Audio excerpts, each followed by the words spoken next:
السلام علیکم.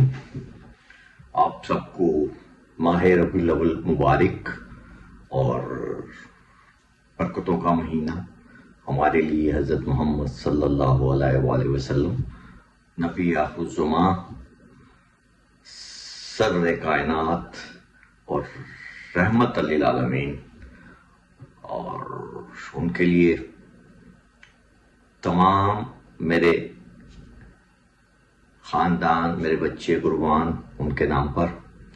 اور آج آپ سب کو مبارکباد دینی ہے اس بات پہ کہ آئیے ربیع الاول کا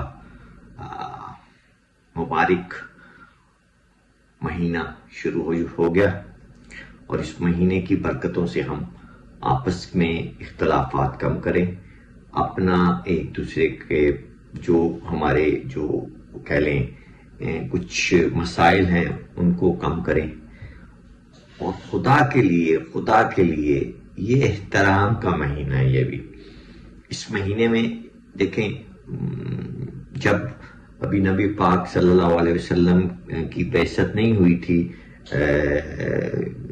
اسلام کے اپنا اعلان نہیں فرمایا تھا انہوں نے، تو وہاں کے جو تھے نا کفار مکہ، تو وہ 4 مہینوں کو بہت زیادہ احترام کیا کرتے تھے. اس میں نہ کوئی جنگ کیا کرتے تھے، نہ کوئی قتل کسی کو کیا کرتے تھے، اور ایک کمال کا ان کا سسٹم تھا. تو خدا کے لیے اب تو الحمدللہ ہم لوگ مسلمان ہیں، اور ہم میں یہ چاہیے کہ ہمیں بھی ہم احترام کریں انسانیت کا. اور نبی پاک صلی اللہ علیہ وسلم کے جو آخری خطبہ انہوں نے ارشاد فرمایا ہے اس کے مطابق اپنی زندگیوں کو ڈھالیں، گزاریں، اور اپنے بہن بھائی ہیں، ہم ایک دوسرے کے ملنے والے ہیں، یعنی مسلمان کا بھائی ہے، وہ ایک دوسرے کے لیے خیر کرے بس، اور خیر ہی کی توقع رکھے.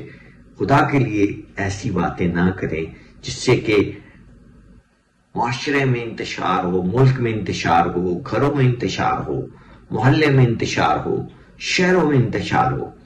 امن کی بات کیجئے، پیار کی بات کیجئے، محبت کی بات کیجئے، اور درگزر کی بات کیجئے. ایک دوسرے سے ملانے کی بات کیجئے. اور یہی آج کی بات کرنی تھی آپ سے.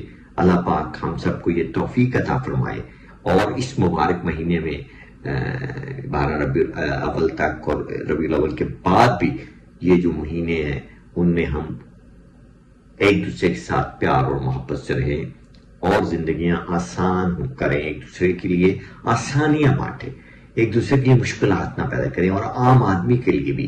اور جو ہمارے حکمران ہیں، ہمارے ادارے ہیں، ہمارے جو کچھ ہیں، سب ہمارے اپنے ہیں. خدا کے لیے آپ لوگ بھی تھوڑا سا کریں، احترام کیجئے، اور احترام آدمیت کیجئے. سلامت رہیے، خوش رہیے، آباد رہیے.